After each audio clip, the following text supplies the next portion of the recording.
Magandang araw po sa inyong lahat, lalong-lalo na po sa mga giliw nating tagapakinig. Sa araw po na ito ay mapapakinggan po natin ang kwento ng isang lalaking gagawin ang lahat para sa kanyang pamilya. Si Harabas ay sinubok ng katatagan at hamon ng buhay nang biglang mawala ang kanyang asawa na si Ivana. Bilang isang magsasaka, ay kakailanganin niyang iwanan ang palayan sa pangangalaga ng kanyang anak na si Val upang mapuntahan ang asawa sa baryo ng Aklan.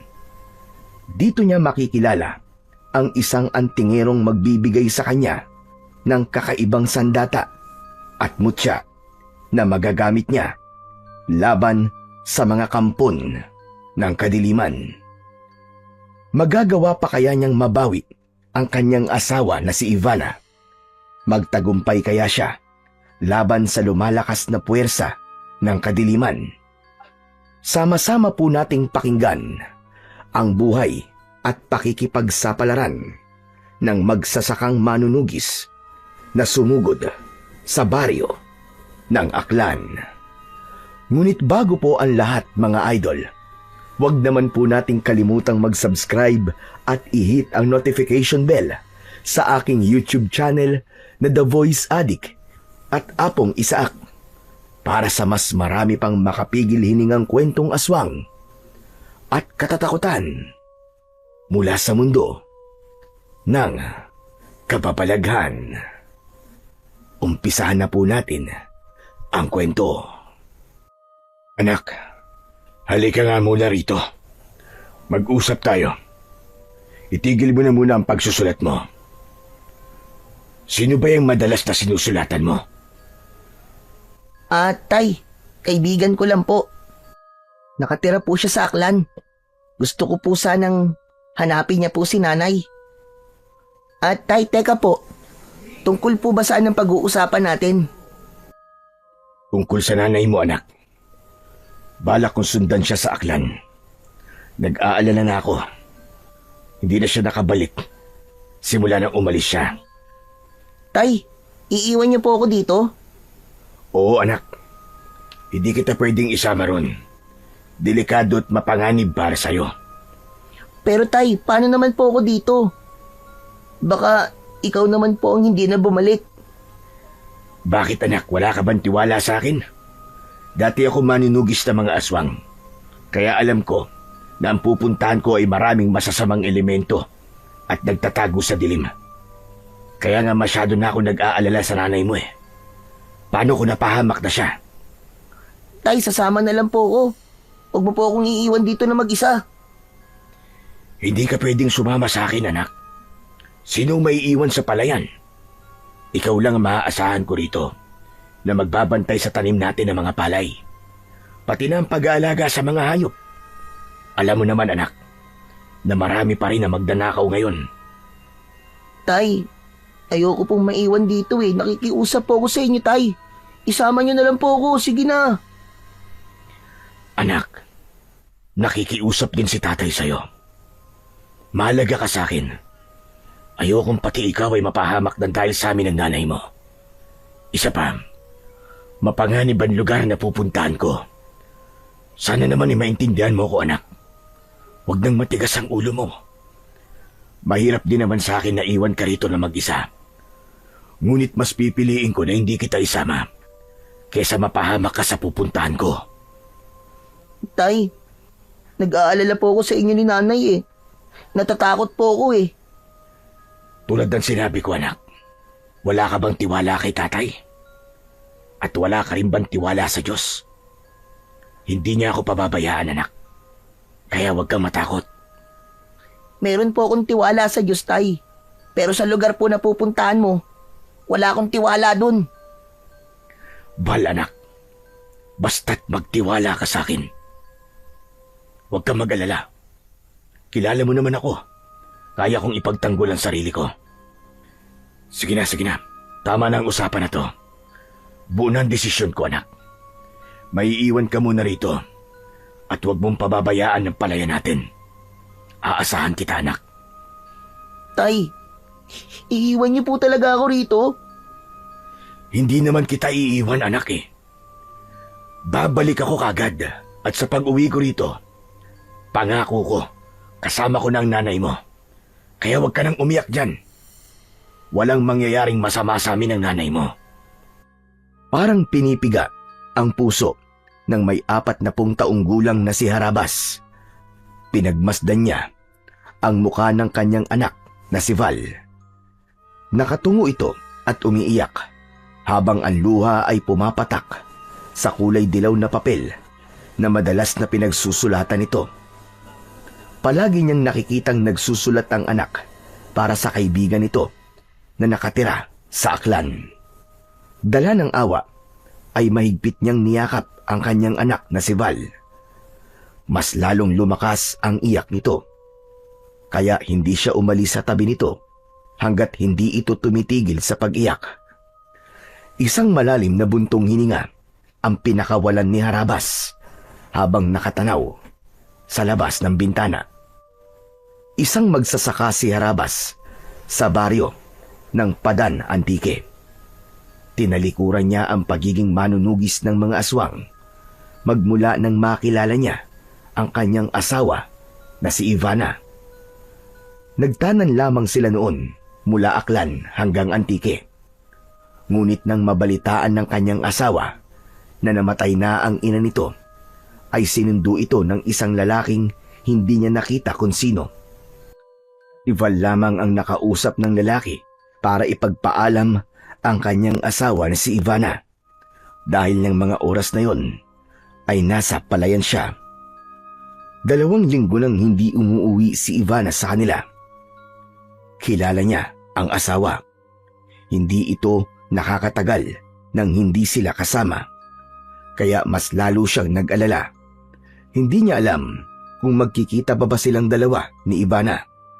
Pagkatapos nilang mag-usap na mag-ama, wala silang imika ni Val nang pumasok sila sa kanilang kwarto. Dala ng malalim na pag-iisip, hindi na malaya ni Harabas na nakatulog na pala siya at sikat na ang araw nang siya ay magising. Tay, gising na po. Naganda na po ako ng almusal natin. Iminulat ni Harabas ang kanyang mga mata at iginala ang kanyang paningin sa loob ng kanyang kwarto. Itinukod niya ang 2 niyang kamay at bumangon sa kanyang higaan na gawa sa kawayan. Bago inalis ang kumot na alam naman niyang hindi siya ang may gawa. Madalas siyang nagigising ng ganun na may kumot sa katawan. Natitiyak niyang ang anak ang may gawa nun at gabi-gabi itong pumapasok sa kanyang silid para lamang kumutan siya. Kaya't napapangiti siya sa sobrang kaligayahan dahil nagkaroon siya ng maasikaso at mapagmahal na anak. Pagkatapos niyang matanggal ang kumot, ay bumaba na siya sa kanyang katre. Naglakad siya palapit sa pintuan. Nakita niyang naghahanda ng tubig si Val. Umuusok ang kanin at piniritong tuyo na isda. May kape na rin sa tabi ng upuan niya. Nag-angat ito ng muka mula sa pagkakayuko at nakangiting sumulyap sa kanya. Ngunit hindi maitatago sa mga mata nito ang lungkot dahil ngayon ang alis niya para iwanan si Val. Tay, kain na po. Para po hindi ka po magutom sa biyahe. 1 oras din po ang biyahe niyo papuntang Aklan eh. Salamat, anak ha. Hindi naman ako magtatagal doon. Susunduin ko lang ang nanay mo. Saka mga ibiniling ko sa iyo ha. Huwag mong kalilimutan. Magsarado ka ng mabuti ng pinto. Huwag mo rin kalilimutan gumamit ng ilaw na gasera para maliwanagan ang bahay sa gabi. Ang sarili mong itak, palagi mong itatabi sa higaan mo. Huwag kang matatakot kapag alam mong nasa tama ka. Alam kong kaya mong ipagtanggol ang sarili mo laban sa mga masasamang tao na magdanakaw sa mga alaga nating mga hayop. Opo tay, mag-iingat ka rin po ah. Hihintayin ko rin po ang pagbabalik niyo ni nanay. Oo naman anak, makakauwi kami ng ligtas ng nanay mo. Sige na, maupo ka na at sabay na tayong kumain. Siya nga pala, huwag mong kalilimutang lagyan ng abono ang mga palay natin ha. Dapat, malagyan na ang mga yun habang mainit pa ang panahon. Opo tay, hindi ko po kalilimutan. Tumabi sa kanya ang anak na si Val at nagsandok ng pagkain sa lusa nitong plato. Isang uri yun ng plato na gawa sa aluminum. Wala na silang imikan hanggang sa matapos silang kumain. Naiwan si Val na naghuhugas ng kanilang pinagkainan. Habang si Harabas naman ay muling pumasok sa loob ng kanyang silid para maghanda naman ng ilang damit at gamit na madadala niya sa baryo ng Aklan.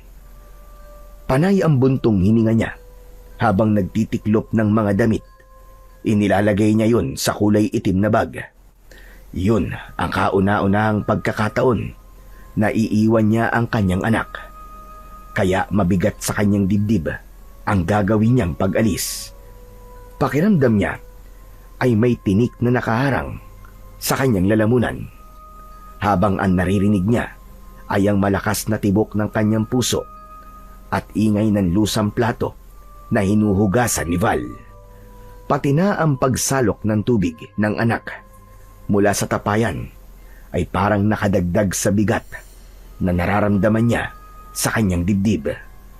Lalo na nang magsimula siyang magpalit ng damit at buhatin ang gamit at isinakbit niya sa kanyang balikat. Parang ayaw niyang tignan si Val ng mga sandaling yun. O paano anak? Aalis na ako ha. Ang mga biling ko ha. Nag-iwan ako ng pera sa aparador ko. Gamitin mo kapag meron kang gustong bilhin. Opo tay. Tay, mag-iingat ka po sa pupuntahan mo ah. Hindi siya sinulya pa ni Val. Tuloy pa rin ang paghuhugas nito ng pinggan at ng mga baso. Isang malalim na buntong hininga ang pinakawalan niya. Hindi niya natiis ang anak at nilapitan niya ito. Mahigpit niya tong niyakap at napuna niyang marami ng luha ang umaagos sa pisngi ng anak. Anak, gagawin ko to para sa nanay mo. Kaya kailangan mo magpakatatag. May tiwala ako sa iyo, anak. Kaya natin to. Nang bumitiw sa pagkakayakap si Val kay Harabas, ay tinitigan niya ito sa mga mata at pilit na pinalalakas ang loob nito. Maya-maya pa, ay nakita niyang tumango ang kanyang anak bilang tanda ng pagpayag nitong umalis siya. Ginulo niya ang buhok ng kanyang anak sa katuluyang nagpaalam dito. Mabigat ang hakbang ng paa na lumabas siya ng kanilang bahay. Diretso ang lakad na tinakandaan papunta sa tabi ng mabatong kalsada. Yun ang tamang oras ng pagdaan ng biyahe papunta sa Aklan.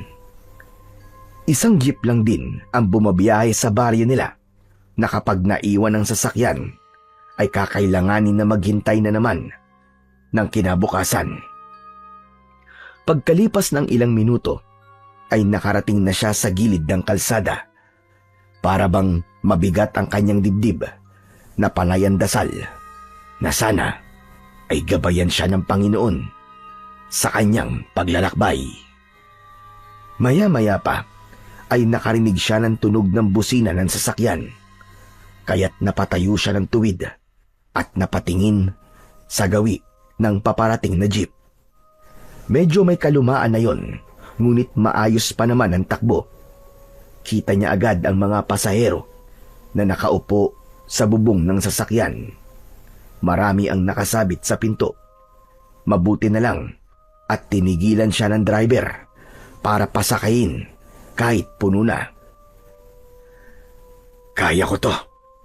Isang oras lang naman ako makikipagsiksikan sa mga pasahero eh. Nakipagsiksikan si Harabas sa loob ng sasakyan at nakatanaw sa labas ng bintana. Parang gusto niya nang sumuko, ngunit mas nanaig ang kagustuhan niyang makasama ang asawa at mabuo ang kanyang pamilya. Pagkalipas ng kalahating oras na biyahe, dumaan na sila sa pinakaliblib na baryo ng hangganan ng Aklan at Antique. Meron silang mga ilang bangin na nadaanan at walang isang bahay na nakatayo. Maya-maya pa ay merong sumakay na matandang lalaki. May hawak yung baston na ginagamit sa paglalakad. Sa kabutiang loob ng isang lalaking nakaupo ay tumayo ito at pinaupo ang matanda, habang si Harabas naman ang umalalay sa matandang lalaki na naglalakad papalapit sa upuan. Tinitigan siya nitong mabuti sa muka. Pagkatapos ay naupo sa katapat ng kanyang kinatatayuan, habang ang lalaking umalis kanina ay tumabi na rin sa kanyang tayo. Kagaya niya ay kumapit na rin ito sa bakal na nasa bubong ng jeep. Maraming salamat sa inyo, mga iho. Kayo lamang ang nagpaupo sa akin. Madalas ako sumasakay ng jeep, pero hindi man lang ako nakaranas na paupuin ng mga nakaupong lalaki. Siguro ay hindi kayo taga rito, ano? Sumagot ang lalaking nagmagandang loob kanina sa matanda. Sinabi nito na yun ang natutunan nito sa kinagisnang mga magulang. Nakilala ni Harabas ang lalaki sa pangalan na Roel, taga Maynila, at nagbabakasyon lang sa Aklan para sa kapatid na nagtanan. Nagkataon na dun din siya bababa ng sasakyan. Maging ang matandang tinulungan niya ay sa lugar din na yun papunta. Nalaman ni Harabas na kaya marami ang uuwi sa baryong yun dahil sa nalalapit na piyesta ng pagsikat ng bilog na buwan.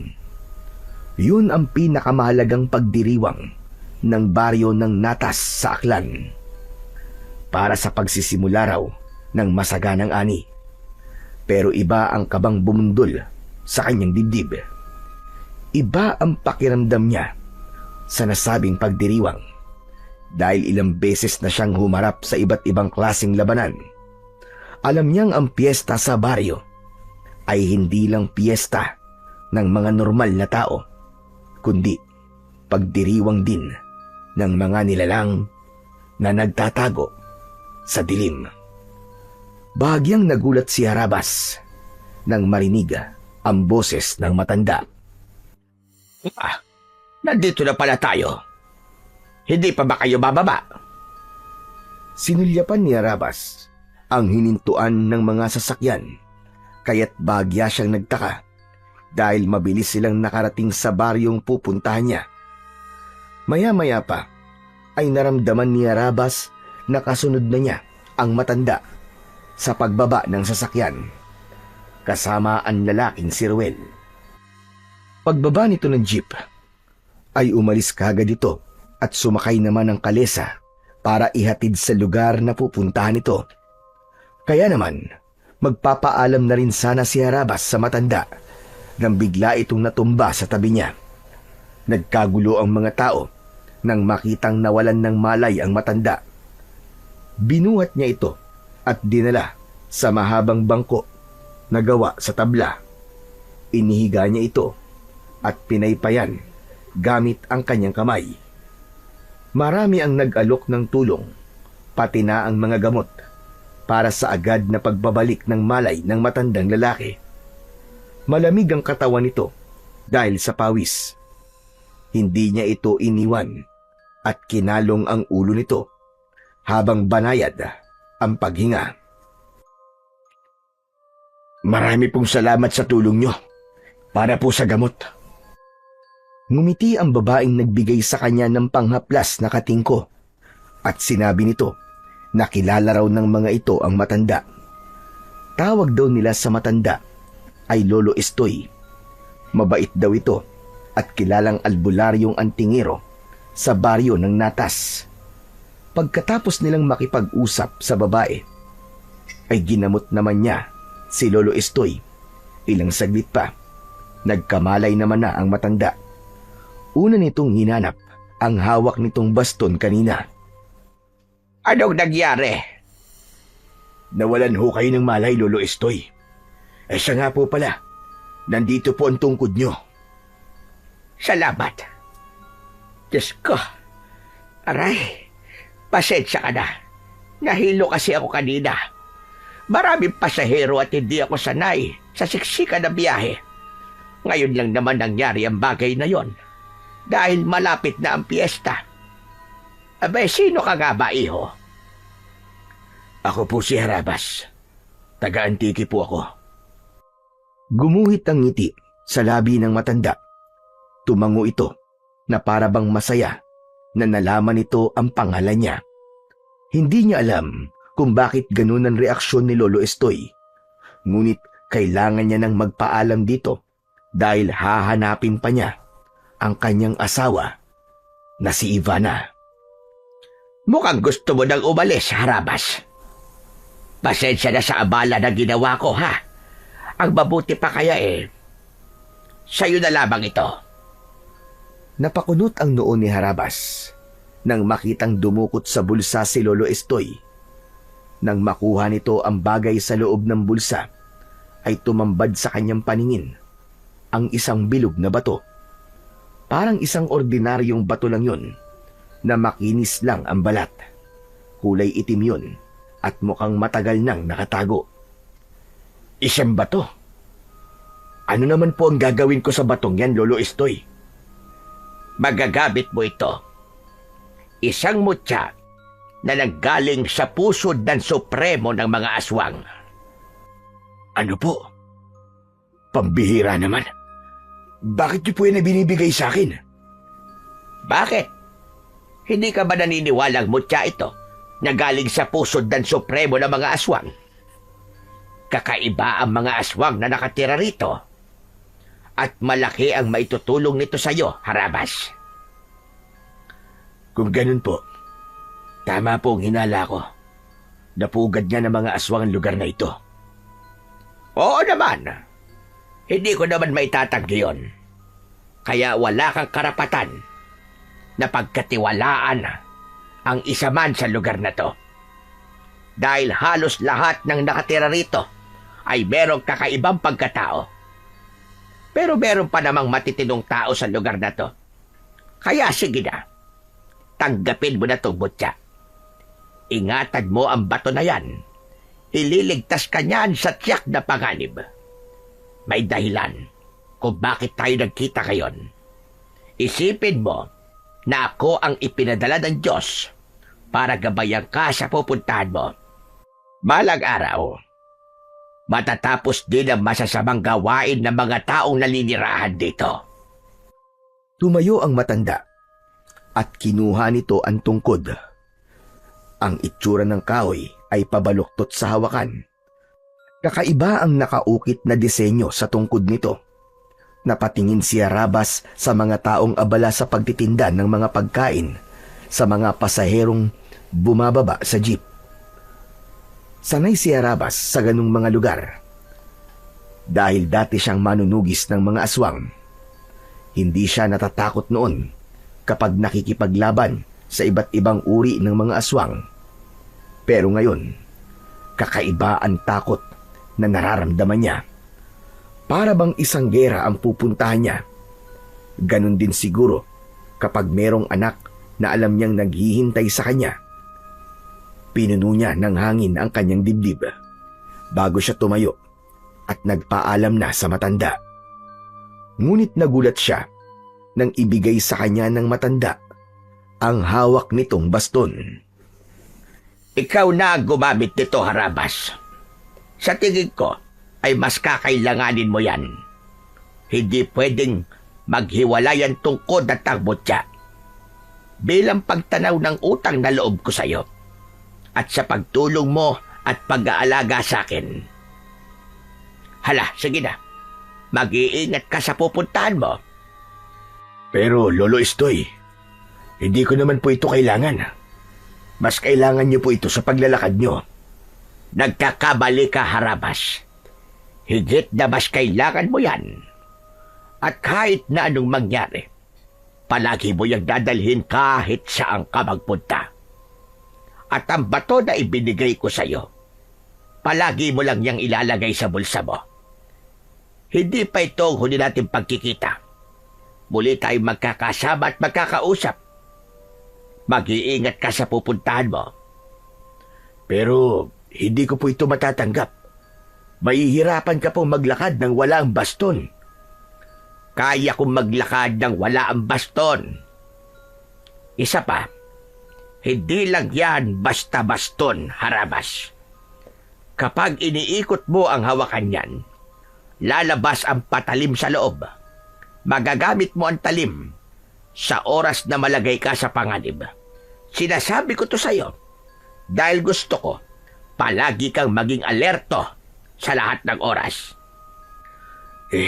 Ano po bang klaseng baston ito? Isang uri na baston na kung tawagin ay pastol-baston. Matagal na panahon nang nagamit yan laban sa masasamang elemento ng kadiliman. Ginamit din yan sa pagpapastol ng mga tupa, usa at baka. Pero ngayon, gagamitin mo yan sa pagpapastol ng mga aswang. Hindi para pakainin, kundi para palayasin sa baryong ito, o di kaya naman para tuluyang patahimikin. Ikaw ang inaasahan kong makakagawa doon. Pero hindi po yun ang totoong dahilan kung bakit ako nandito. Naparito po ako dahil sa asawa ko si Ivana. 2 linggo na po siyang nawawala. At ilang beses na rin kaming nagpadala ng sulat ng anak ko sa lugar na pinuntahan niya.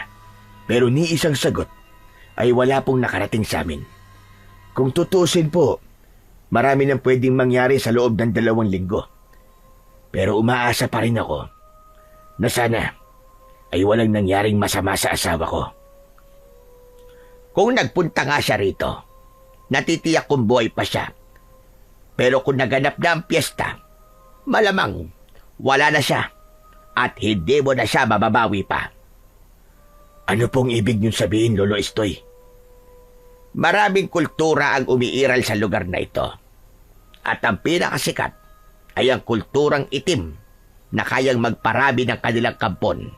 Sa madaling salita, naghahanap sila ng mga babaeng pagtataniman nila ng mga binhi. Alam mo na kung anong ibig kong sabihin.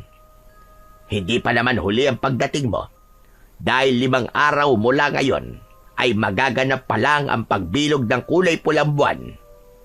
Kaya nga sinasabi ko sa'yo na ang mga bagay na ibinigay ko sa'yo ay ingatan mong mabuti. Sige po, Lolo Estoy. Iingatan ko po ito. Sige ho. Kailangan ko na po palang magmadali. Ikaw ang bahala. Basta hindi ako nagkulang ng paalala sa'yo. Mas makabubuting magpanggap ka na wala kang alam sa lugar na to. Panindigan mo na ikaw ay isang dayo at gusto lang mamiesta. Para sa kaligtasan mo. Tandaan mo, malalakas ang pakiramdam ng mga aswang. Aalalahanin ko po lahat ng sinabi niyo, Lolo Estoy. Kung kaya mo magpanggap na pilay, gawin mo para hindi mahiwalay sa iyo ang baston. Pati na ang batong hawak mo. Sige na, aalis na rin ako. Kailangan natin maghiwalay ng landas dahil baka mahalata nilang tinutulungan kita. Saka nagsimulang maglakad ang matanda papalayo sa kanya. Kagaya ng sinabi ng matanda, ay nagpanggap si Harabas na pilay. Nakatanaw siya sa papalayong si Lolo Estoy. Sa kanya inilinga ang kanyang paningin sa paligid. Nakita niya ang kadarating lang na kalesa na maghahatid sa kanya sa bahay ng asawa. Kinausap niya ang kutsero, isang matandang lalaki na may suot na salakot ang kanyang nakitang may hawak sa tali ng kabayo. Pagkatapos niyang ipakita sa lalaki ang address na nakasulat sa papel, ay sumampa na ito sa unahan ng kalesa. Bago siya sumampa at pumasok na rin sa loob ng kalesa. Habang tinatahak nila ang makipot na daan, papasok sa baryo ng Natas, ay panay din ang linga niya sa paligid. Matataas na punong kahoy at mga palayan ang nakikita niya sa gilid ng mabatong kalsada. Ang maliliit na kubo na gawa sa kugon at kawayan ay malalaki ang agwat ng layo sa isa't isa. Tila tahimik at ang tanging maririnig na ingay ay ang yabag ng paa ng kabayo at malakas na huni ng mga ibon na nakadapo sa sanga ng mga puno. Pagkalipas ng isang oras na paglalakbay sakay ng kalesa, ay narating nila ang malaking bahay na gawa sa tabla at anahaw. Malawak ang bakuran. Maraming alagang manok na malayang nakakagala sa loob ng bakuran. Merong mga aso sa labas na panayan tahol habang nakatingin sa kanya. Napansin niya ang isang lalaking nagsisibak ng kahoy. May hawak na palakol at walang suot na damit pang itaas. Merong panyo sa leeg at butil-butil ang pawis na makikita sa noo nito. Nakakunot ang noo ng lalaki na nakatayo at tumigil sa ginagawa. Makahulugang napatingin ito sa kutsero. Saka naman bumaba ng kalesa si Harabas, dala ang kanyang bag. Pagkatapos niyang magbayad sa lalaki, ay umalis na rin ito. Inayos na muna niya ang bag sa likod bago lumapit sa pintuan ng bakuran. Lumapit din ang lalaki sa kanya at nagtanong ito. Nino ka? At anong kailangan mo? Dito ho ba nakatira si Ivana? Ivana Aldawi po. Hindi agad sumagot ang lalaki na sa tingin niya ay edad 55 taong gulang na. Saka pinagmasdan siya mula ulo hanggang paa. Binuksan muna nito ang tarangkahan ng bakuran at nagpunas ng pawis sa noo gamit ang panyo na nakasampay sa leeg nito. Kaano-ano mo si Ivana? Kaibigan niya po ko. Inimbitahan po niya ako mamiesta sa inyo. Kayo po ba ang ama ni Ivana?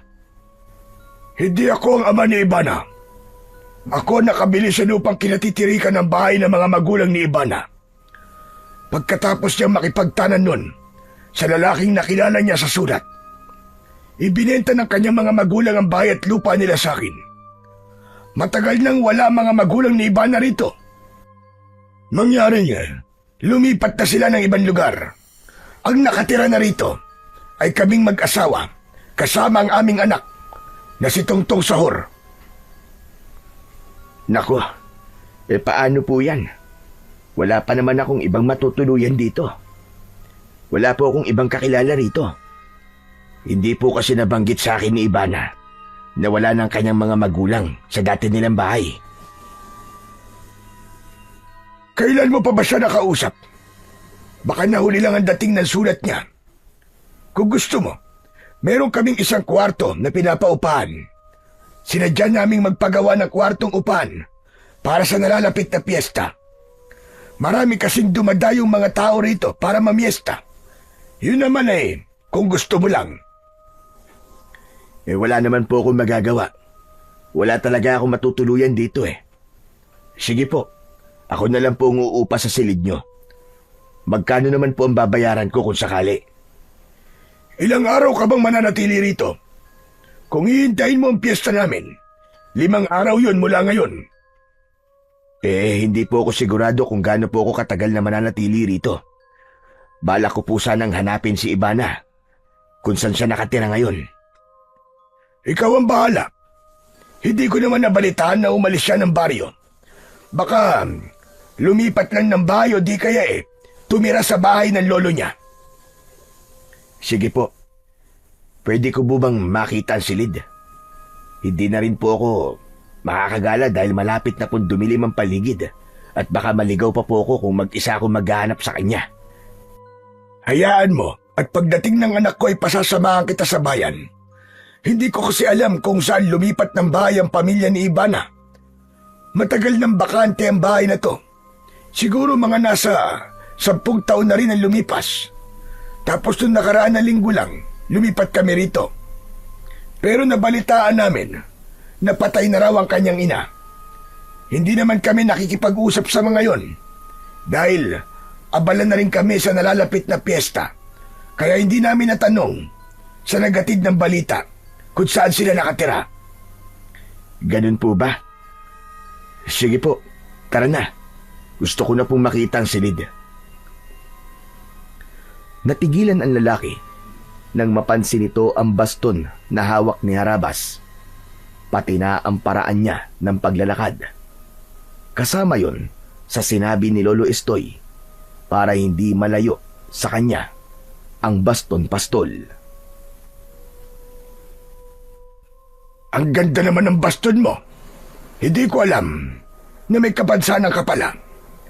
Mahihirapan ka nga maghanap sa bahay ni Ibana kung ganyan ang kalagayan mo. Dapat meron kang kasama kahit papano. Habang naglalakad, ay walang tigil sa pag-uusap ang dalawa. Inilalayan siya nito sa kaliwa niyang kamay, papasok sa loob ng bahay nito. Wala na po akong pamilya. Meron po akong asawa at anak. Iniwan ko po sa Padan. Taga-Antiki po ko. Malapit lang pala. 1 oras lang ang biyahe nun papunta sa lugar na to. Mukhang mahalaga nga ang sadya mo kay Ibana. Maya-maya pa ay tumigil ito sa paglalakad at itinuro sa kanya ang nakasaradong pintuan ng silid. Napansin niya ang isang babae na sa tingin niya ay edad 50 taong gulang. Lumapit ito sa kausap niyang lalaki at nalaman niyang Bartolo pala ang pangalan ng kanyang kausap. Malambing ang babae at nakangiting nakatingin sa kanya. Sinabi ng babae na nakilala niya sa pangalang Aling Tanya ay siya raw ang kauna-unahang uupa sa silid. Huwag kang mahiya rito. Pwede namang magbayad ka sa araw ng pag-alis mo dahil baka makita mo kagad ang bahay ni Ibana ay makakalipat ka kagad ng matutuluyan at hindi mo babayaran ng 5 araw na ilalagi mo sa kwartong yan. Kayo po ang bahala at marami pong salamat sa pagpapatuloy niyo sa akin dito. Walang anuman. O siya, sige na. Magpahinga ka na muna at mukhang pagod ka sa biyahe. Isasakop na kita sa isasaing na bigas ng asawa ko para mamayang gabi.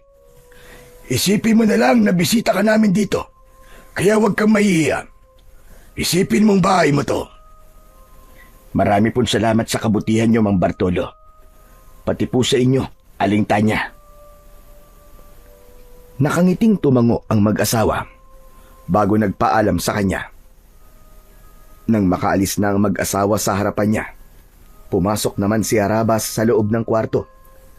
Isinara niya yun at iginala ang kanyang paningin.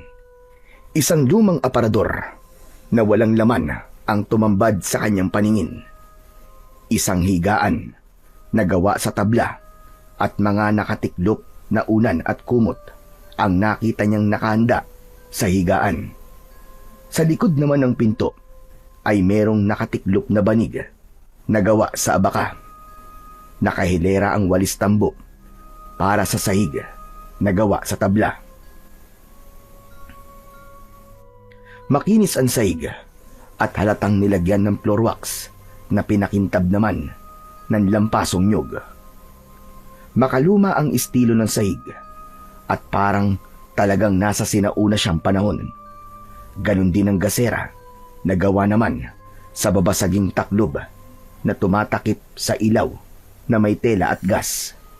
May hawakan yun na gawa sa alambre na ginamit naman para maisabit ito sa dingding na malapit sa bintana.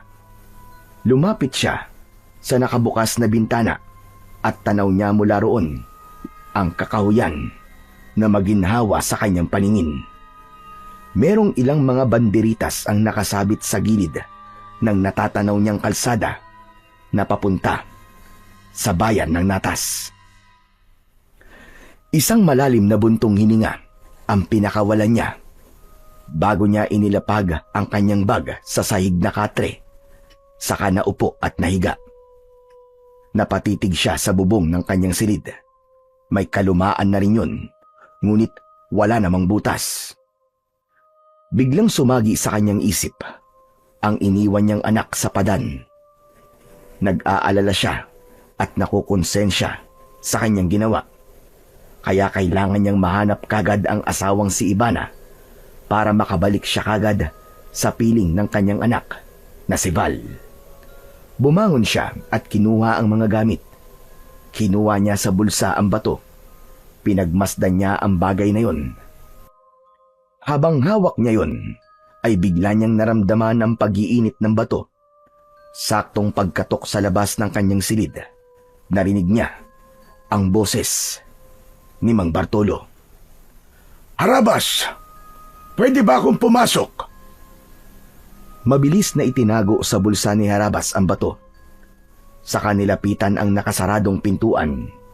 Pagbukas niya, ay nakita niyang may dala si Mang Bartolo ng isang tasang kape at platito na may laman na nilagang saging na saba. Kumain ka muna habang hindi pa nakakaluto ng hapunan si Tanya. Baka nagugutom ka na. Nako, maraming salamat po sa merienda. Walang anuman. Sige na, at nang makapagpahinga ka na, saka na lamang kita tatawagin kapag kakain na, para pagdating ni Tungtong Saur, ay ipapakilala na rin kita sa kanya. Matutulungan kanyang mahanap si Ivana. Maraming salamat po talaga sa tulong niyo, Mang Bartolo. Saka lang kinuha ni Harabas ang platito na hawak ni Mang Bartolo. Lumapat sa kanyang mga kamay ang mainit na tasa ng kape at saging. Kaya si Mang Bartolo na ang nagsarado ng pinto. Ipinatong niya ang kape at nilagang saging sa ibabaw ng lamesa bago niya muling dinukot ang bato na kanina pang umiinit sa loob ng kanyang bulsa. Gulat na gulat siya sa itsura ng bato. Ang kulay itim na bato ay naging kulay pula. Naglalagablab ang itsura na merong katamtaman na init. Diyos ko, ang mutya. Paano nagkaganito ang kulay ng bato? Ano kaya ang ibig sabihin ng pagbabago ng kulay ng bato? Ganito kaya ang mutya? Maraming katanungan ang nabuo sa isip ni Harabas. Habang nakaangat ang kanyang kamay, ay sinisipat ang itsura ng hawak niyang bato. Hindi naman masyadong mainit ang bato, kaya lang ay nagtataka siya sa itsura ng mutya. Hindi sinasadyang nabitiwan niya ang bato at pumatak yun sa nilagang saging. Nanlalaki ang mga mata nang makita ang kulay itim na usok na lumabas mula sa saging. Napaatras siya ng upo habang hindi inaalis ang paningin sa platito. Napalunok siya ng laway at nagtataka sa nakikitang itsura ng pagkain. Sandali, ano nangyayari? Bakit nagbago ang kulay ng nilagang saging nang bagsakan ito ng mutya? Nanginginig ang kamay ni Harabas nang damputin niya ang bato sa platito. Nagbalik sa dating kulay ang bato na kulay itim.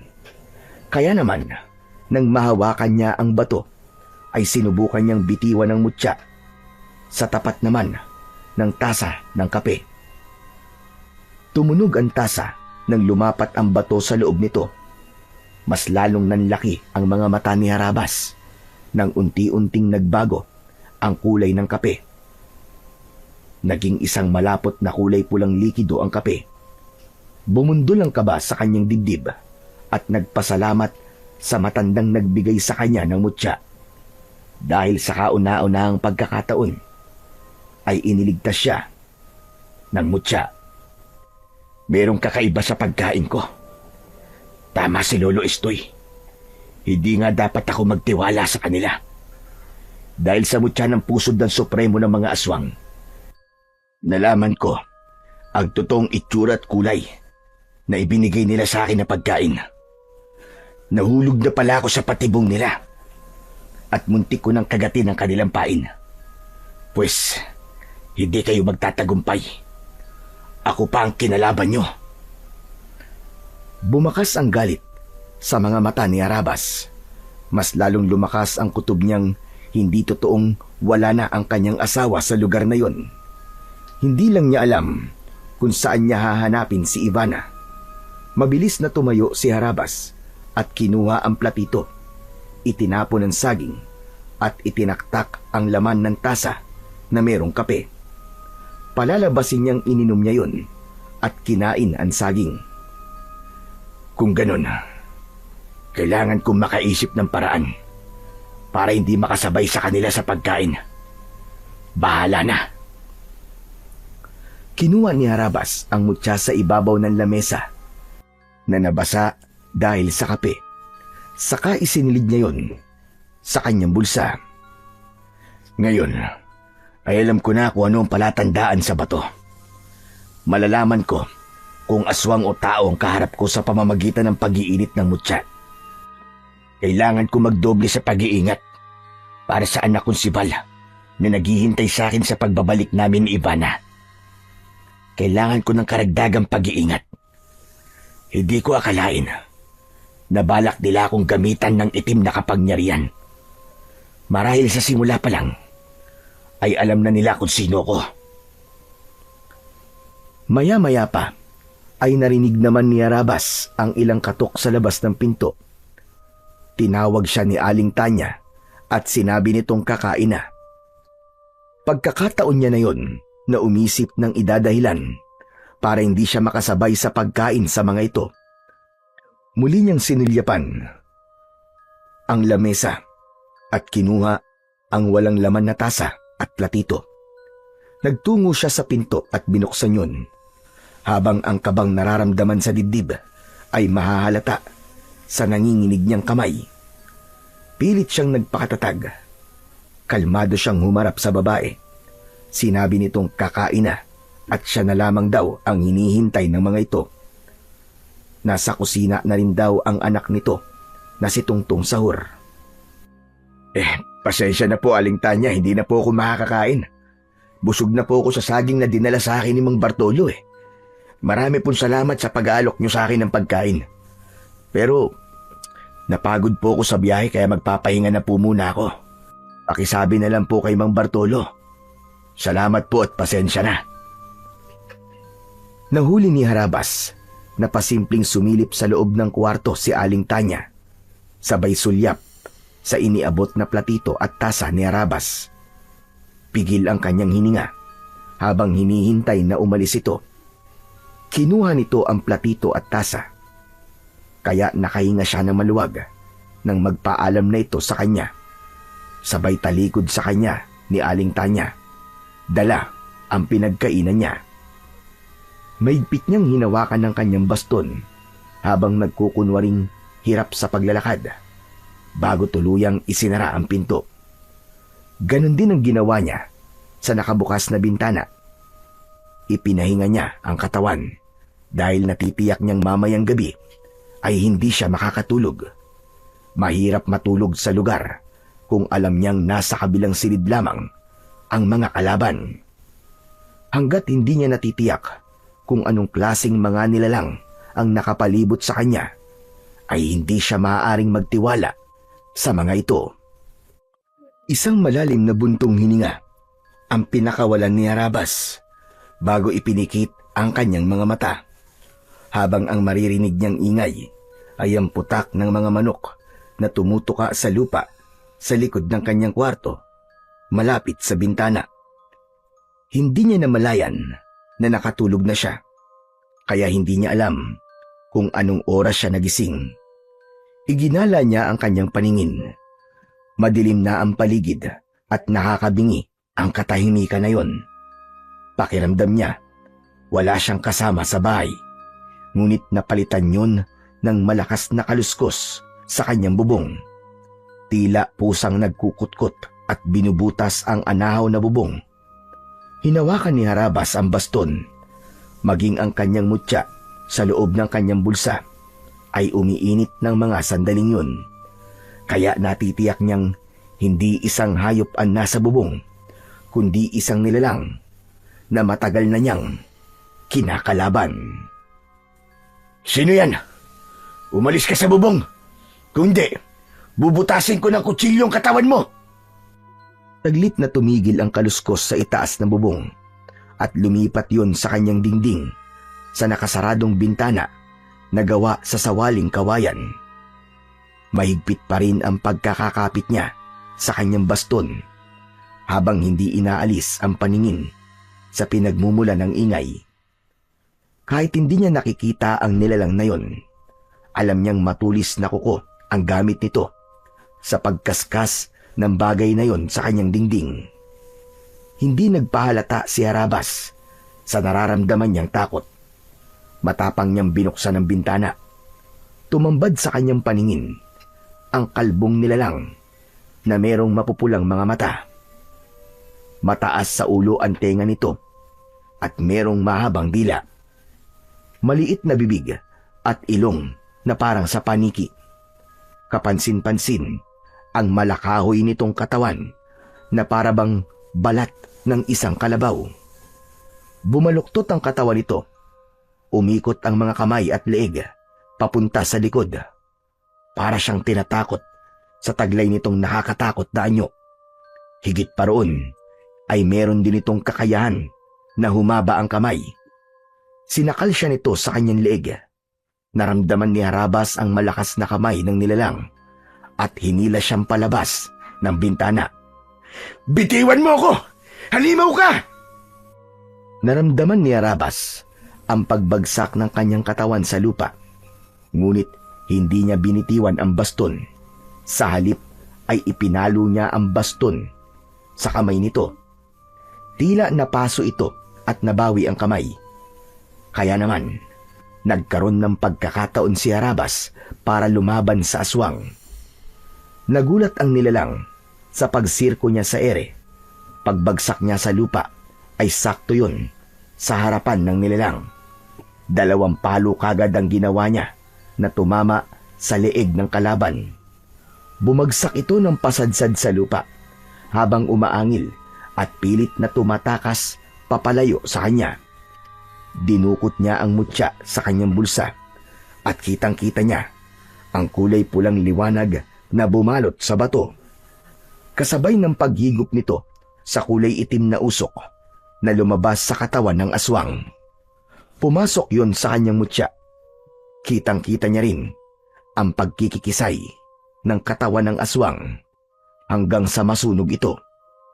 Ngunit hindi pa man nakakabawi sa pagkakabigla si Harabas ay dumating naman ang 2 pang nilalang. Mga mukhang kahoy ang mga ito na parang hindi tinatablan ng kahit na anong sandata. Sinubukan niyang itaas ang bato, ngunit hindi nangyari sa mga ito ang nangyari sa unang aswang na pinatay niya. Hindi nahigop ang kulay itim na usok mula sa katawan ng mga ito. Nakangising nakatayo ang mga ito habang tumutulo pa ang malapot na laway sa bibig. Baka magkaugnay ang baston at mutya. Kagaya na sinabi ni Lolo Estoy na hindi dapat maghiwalay ang mutya at baston. Kailangan ko muna sigurong masaktan sila bago mahigop ang kanilang itim na kapangyarihan sa katawan. Mabilis na kumilos si Harabas. Sinugod niya ang mga ito at tigiisang sipa ang kanyang ginawa. Tinamaan niya sa muka ang unang nilalang bago niya pinalo ng kanyang baston. Pasadsad itong bumagsak sa lupa bago niya binalingan ang isa pang nilalang na papasugod sa kanyang kinaroroonan. Naiwasan niya ang pagtama ng matulis nitong mga kuko sa kanyang muka at sa pagtayo niya ay kinalawit niya ang leeg nito ng kanyang baston. Sabay palo ng malakas sa ulo nito. Bumagsak din ito sa lupa katabi ng unang aswang na tinamaan niya ng baston. Sa kanya itinaas sa ere ang bato na kulay pula. Mula sa katawan ng mga ito ay lumabas ang kulay itim na usok na parabang yun ang nagsisilbing kapangyarihan ng mga ito para maging isang ganap na aswang. Pumasok ang itim na usok sa hawak niyang mutya. Kasunod ng pagkikikisay ng katawan ng mga aswang hanggang sa tuluyang lamunin ng apoy. Nanlalaki ang mga mata ni Harabas at hindi makapaniwala sa nasaksihan niyang kapangyarihan ng mutya ng pusod ng supremo ng mga aswang. Talagang mahirap kalaban ang supremo, lalo na kung yun ay isang uri ng mutya. Kung ganun, matatalo ko ang mga aswang at mahihigop ng mutya ang kanilang kapangyarihan sa pamamagitan ng baston.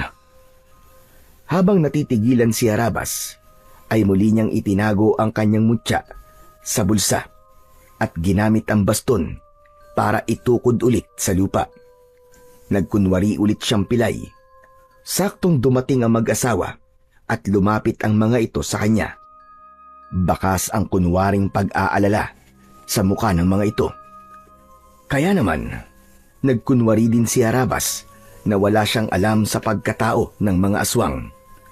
Hanggat hindi niya nakikita si Ivana, kailangan niyang magtiis. Nakangiti siyang humarap sa mag-asawa. Harabas, ano nangyari? Meron kami narinig na mga ingay kanina. Malikot ang mga mata ni Mang Bartolo nang lumapit ito sa kanya. Nakasuot ito ng damit pantulog upang magmukhang kapanipaniwala ang pagpapanggap ng mga ito. Habang si Aling Tanya ay bakas ang takot sa muka na nakakapit pa sa kamay ni Mang Bartolo. Sinalubong naman niya ng tingin ang mga ito. Yun po ba? Wala yun. Meron lamang pong nangharana sa akin kanina. Kaya lang, sintonado po ang kanta. Hindi rin magandang tugtog ng dala nilang instrumento. Pinalayas ko na po sila. Kaya lang nagalit dahil hindi ko po sila binayaran. Totoo ba ang sinasabi mo, Harabas? Oo naman po. Mukha po ba ako nagbibiro? Bakit? Ngayon lang po ba may nangharana sa inyo? Oo Pasensya ka na kung naistorbo yata ang tulog mo. Naku, hindi ho. Natuwa pa nga po ako sa kanila kaya lumabas ako ng bahay. Hindi nga lang po ako dumaan sa pinto. Mapagbiro ka pala, Harabas. Sige na, wala naman palang nangyaring masama sa'yo. Ang mabuti pa ay pumasok na tayo sa loob ng bahay. Mabuti pa nga po at malamig pala rito sa labas. Akma na sanang susunod sa paglalakad papasok sa bahay si Harabas nang makita niya ang nakatayong pamilyar na babae. Nakabistida ito at seryoso ang muka na nakatingin sa kanya. Bumilis ang tibok ng kanyang puso. Hindi siya maaaring magkamali. Si Ivana, ang babaeng nakatayo sa harapan niya. Tulala ito at nakatingin lang sa kanya. Wala itong emosyon sa muka. Naluluwa ang kanyang mga mata. Nalalapitan sana ito. Ngunit humarang ang isang lalaki. Malaki ang katawan at moreno. Matapang ang mga mata at medyo matangkad sa kanya ng konti. Bakit pare? Kilala mo ba ang asawa ko? Tila merong libu-libong tinik na humarang sa lalamunan ni Harabas nang marinig niya ang sinabi ng lalaki. Kung hindi siya nagkakamali, marahil ito ang binatang anak ni Mang Bartolo at Aling Tanya. Nakuyom niya ang kaliwa niyang kamay, habang ang kanan naman niyang kamay ay humigpit ang pagkakakapit sa baston. Muli niyang sinulyapan ng kanyang asawa at hindi siya makapaniwalang hindi siya nito nakikilala. Tinatanong kita, may problema ba? Bakit nakatingin ka sa asawa ko? Wala. Nagulat kasi ako sa pagdating niya. Napakaganda pala ng asawa mo. Ikaw ba si Tungtung Saur? Oo, ako nga. Bakit mo ako kilala? Nabanggit ka na sa akin ni Mang Bartolo. Anong pangalan ng asawa mo? Siya si Isabel. Siya ang pinakamamahal kong asawa na si Isabel. Sa pangalawang pagkakataon, ay parang gusto nang suntukin ni Harabas ang lalaki sa pagmumukha nito. Gusto niyang ipagsigawan na si Ivana ang babaeng tinutukoy nitong asawa. Hindi niya naiintindihan ang nangyayari, ngunit iisa lang ang natitiyak niya. Merong nangyaring kakaiba sa kanyang asawa, kaya hindi na ito nakabalik. Gusto niya itong yakapin, pero pinigilan niya ang kanyang sarili.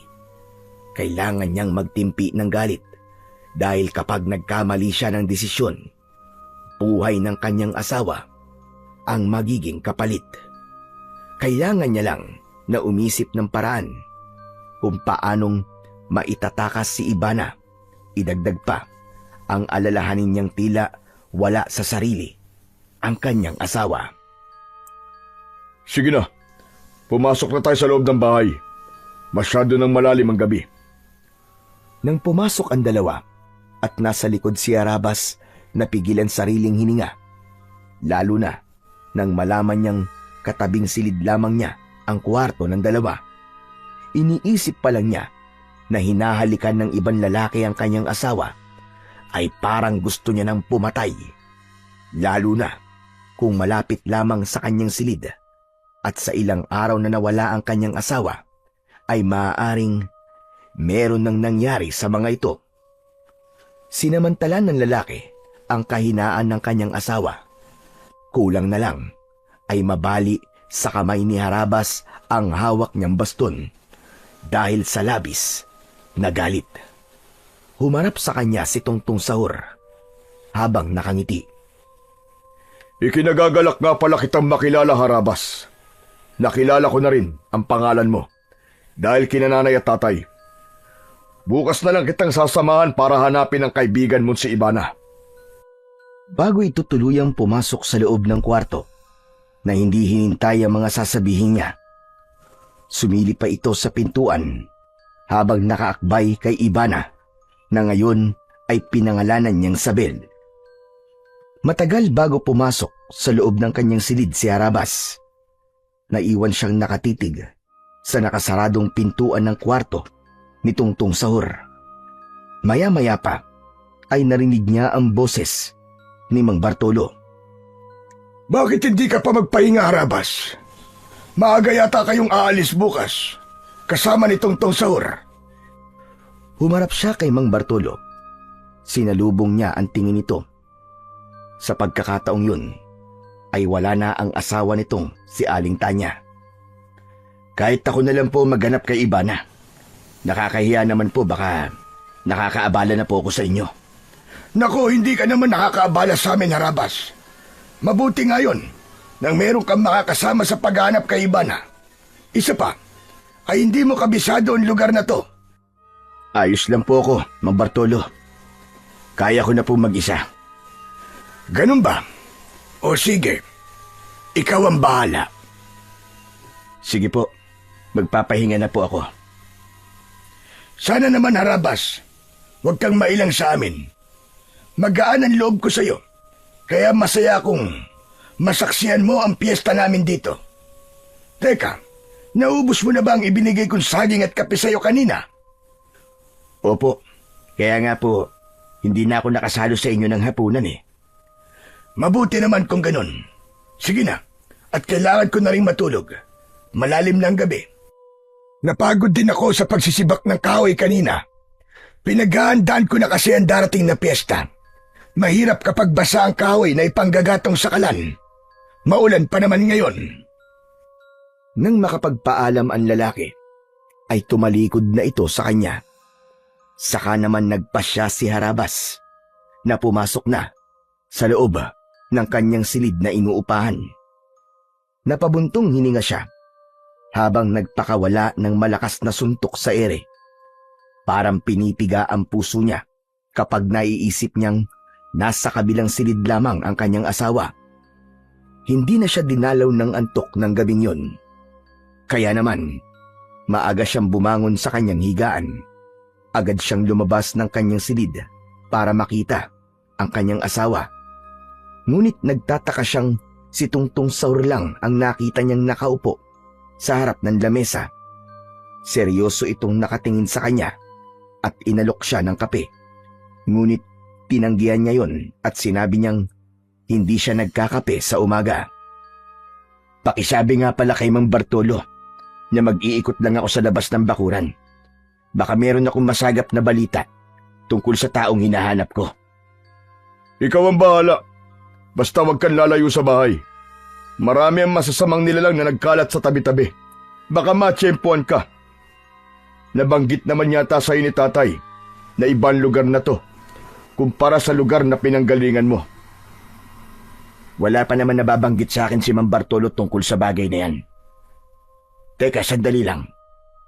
Napansin kong marami pala kayong hinog na saging na saba. Sinundan ang tingin ni Tungtong Sahur ang tinitignan ni Harabas. Saka ito muling bumaling sa kanya habang nakangiti. Mas lalong nagngingit-ngit sa galit ang kalooban ni Harabas dahil sa patuloy na pagkukunwari ng kanyang kaharap. Kung siya lang ang masusunod at hindi mapapahamak ang asawa, ay matagal niya nang tinapos ang buhay ng mga ito. Kilala si Harabas na isang mabangis at malupit na manunugis ng mga aswang. Kaya nga, binansagan siyang si Harabas na ang ibig sabihin sa kanilang lugar ay malupit, mabangis at padalos-dalos magdesisyon. Ang ugali niya ay wala siyang pakialam sa mangyayari sa kinabukasan. Ngayon lang siya nagtimpi ng ganun para sa kanyang asawa na si Ivana. Hindi ka na nakapagsalita dyan. May problema ba? Wala. Ano nga ulit yun? Hindi ba't sinabi mo kanina na marami kaming saging na saba? Isa kasi ang prutas na yan sa ginagamit naming pansalubong sa mga bumibisita sa bahay namin. Biglang bumundol ang kaba sa dibdib ni Harabas. Sa isip niya ay alam na niyang kung ano ang bagay na ginagamit ng mga ito para makulong sa bitag ang kanilang mga biktima. Sigurado siyang ang nangyari sa kanya kahapon ay tangkana ng mga ito na gawin siyang aswang. Muli siyang sumagot kay Tungtong Sahur habang pilit na itinatago ang galit sa kanyang dibdib. Kaya pala, yan din ang prutas na niluto sa akin ni Mang Bartolo. Sige na, kailangan ko nang umalis. Babalik din ako kagad. Hindi na hinintay ni Harabas na sumagot sa kanya si Tungtong Sahur. Agad siyang naglakad palabas ng bahay. Malakas ang tibok ng kanyang puso nang tinahak niya ang daan papunta sa labas ng bakuran habang nagkukunwaring paika-ika sa paglalakad. Saka lamang niya napansin na walang ibang bahay ang nakatayo roon. Tanging ang malawak na kakawyan ang nakikita niyang nasa gilid ng kalsada. Naglakad pa siya ng ilang metro at nang makita niya ang dalawang bahay ay saglit siyang nagpahinga. Meron yung tindahan at nagulat siya nang makita ang lalaking nakasabay niya sa jeep. Ruel? Ruel, ikaw ba yan? Aba, hindi ko alam na dito ka pala nakatira. Tumango ito bilang pagtugon sa tanong niya. Sinabi nitong sinundo nito ang kapatid na naglayas at sumama sa nobyo nito. Maayos naman daw ang biyanan ng kapatid nito, pero biglang nag-alala si Harabas nang mabanggit ni Ruel kung natikman na niya ang nilagang saging na saba. Ang ibig mong sabihin kumain ka ng saging? Sumagot si Ruel. Sinabi nitong bihira daw itong makatikim ng ganung pagkain dahil nasanay ito sa mga pagkain sa Maynila. Biglang napaunat sa pagkakaupo si Harabas nang tila napansin niyang namula ang mga mata ni Ruel. Nag-alala siya sa lalaki dahil natitiyak niyang nakakain na nga ito ng prutas na ginamitan ng itim na kapangyarihan. Hindi siya nakapagsalita at hindi makatingin sa mga mata nito. Naramdaman din niya ang pag-iinit ng kanyang mutya sa bulsa. Nalulungkot siyang nabiktima na ng itim na kapangyarihan ng mga aswang ang lalaking nagpakita ng kabutihan kay Lolo Estoy. Maya-maya pa ay narinig niya na nagtanong ito tungkol sa nangyari sa paa niya. Natatandaan niyang alam nito na hindi siya totoong pilay, kaya umisip siya ng paraan kung paano niya mapapanindigan ang pagkukunwari niya. Naaksidente ako sa kalesa na magkahiwalay tayo sa sasakyan at ibinigay sa akin ni Lolo Estoy ang basto na to. Yung matandang tinulungan mo. Tumango ito at sinabing naaalala ang matanda. Saka ito nagsimulang magkwento ng tungkol sa buhay nito sa Maynila. Pagkalipas ng ilang minutong pagkikwentuhan nila ni Ruel, lumabas na rin ang kapatid ni Ruel, kasama ang nobyo nito. Sa likuran ng mga ito ay ang mag-asawa na seryosong nakatingin sa kanya. Hindi siya nagpahalata sa mga ito na nararamdaman niya na hindi na ito mga ordinaryong tao. Sige na Ruel. Kailangan ko nang umalis eh. Magpapaalam na ako. Inihatid siya ni Ruel hanggang sa labas ng tindahan ito. Pakiramdam ni Arabas ay nakatingin pa rin sa kanya ang pamilya ng nobyo ng kapatid ni Ruel. Habang tinatahak niya ang daan pauwi sa bahay ni Mang Bartolo, ay bigla siyang nag-alala sa kalagayan niya sa baryo. Hindi niya alam kung paano pa siyang makakatakas sa baryong napasukan. Ilang minuto lang ang lumipas ay narating na niya ang bahay ni Mang Bartolo. Diretso siyang pumasok sa loob ng kanyang silid at inihanda ang mga gagamitin sa muli niyang paglabas ng bahay para maghanap ng bago niyang malilipatan na bahay. Dinala niya ang dati niyang mga kagamitan sa pagtugis ng mga aswang at hindi na nagpaalam sa mag-asawa. Diretso siyang naglakad papunta sa kabilang direksyon ng daan. Ngunit kanina pa siyang naglalakad ay wala siyang makitang bahay na pwede niyang pagtanungan. Maya-maya pa ay biglang merong humawak sa kanyang balikat. Hindi siya nagdalawang isip. Iniangat niya ang baston at hinarap ang may-ari ng kamay. Inatake niya kagad ng hampas ng baston ang lalaking biglang lumitaw sa kanyang likuran. Kagaya ng sinabi sa kanya ni Lolo Estoy, hindi siya maaaring magtiwala sa mga taong nakapalibot sa kanya. Subalit mahusay ang kanyang kalaban na nakasuot ng salakot. Nakatungo ito, kaya hindi niya makita ang muka ng kalaban. Pero tinamaan siya ng suntok nito. Isang malakas na suntok sa kanyang tiyan ang tumama mula sa kamao ng kanyang kalaban. Gumante siya rito ng palo ng baston. Tinamaan ito sa balikat at napaluhod sa lupa. Saka siya tumambling papunta sa likod nito at sinipa ang likod ng lalaki. Napasubsob sa lupa ang kalaban at napaigik sa sobrang sakit. Aray! Aray ko! Diyos ko po, nabali yata ang tadyak ko. Ang lakas naman ng pagkakasipa mo, Harabas. Nabali yata ang tadyak ko Aray ko! Gulat na gulat si Arabas nang makilala ang boses ni Mang Estoy. Pangiwi-ngiwi ang mukha nito na nakahawak sa tadyang. Mabilis naman niyang inilalayan ang matanda sa pagtayo. Diyos ko naman, Lolo Estoy. Bakit naman po kayo nagpapanggap na kalaban? Sinubukan lang naman kita. Kung kaya mong gamitin ang baston, hindi ko naman alam na mahusay ka palang makipaglaban. Aray ko! Ang tadyag ko! Ang sakit! Napuruhan mo yata! Huwag niyo na pong uulitin yung Lolo Estoy Paano po kung natuluyan kita? Pambihira naman, oo. Paano na lang kung napalakas ang ganti ko? Jesus Mariosep, hindi pa ba napalakas ang ganti mo, Harabas? Nabalian na yata ako ng tadyang. Ano bang ginagawa mo rito? Ako po dapat magtanong sa inyo ng ganyan. Bakit po kayo nandito? Ano ka ba naman, Harabas? Nakalimutan mo na bang dito ako nakatira? Pateka, bakit ka ba nandito sa kakahuyan? Bala ko po sanang maghanap ng ibang bahay na matutuluyan. Ginamit ko lang na dahilan sa may-ari ng bahay na hahanapin ko si Ibana. Lolo Estoy, kagabi po, inatake ako ng mga aswang.